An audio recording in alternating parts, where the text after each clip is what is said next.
Hi friends, happy morning. பாருங்கள், ஒரு pan வச்சுருக்கேன். அதில் ஒரு நல்ல பெரிய ஸ்பூன், டேபிள் ஸ்பூனுக்கு ஒரு ஸ்பூன் எண்ணெய் விட்டுருக்கேன் ஃப்ரெண்ட்ஸ். இன்னும் வந்து இதுக்கு நான் சீரகம் போடுறேன்.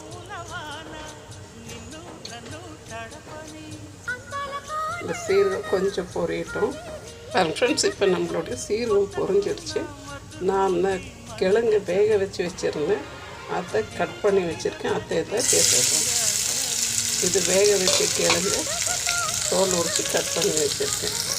அதுக்கு அதோட நான் வந்து கட் பண்ணி வச்சுருக்க மஷ்ரூம் சேர்த்துடுறேன். இது பார்த்திங்கன்னா நல்லா க்ளீன் பண்ணி வச்சுருக்கேன்.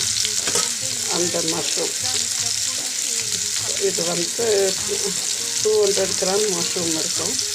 சேம் டைம் உருளைக்கிழங்கு எனக்கு 200 கிராம் இருக்குது. இப்போ இதுக்கு ஃப்ரெண்ட்ஸ் நான் உப்பு ஆட் பண்ணிக்கிறேன். இந்த உப்பு தான் ஆட் பண்ணுறேன்.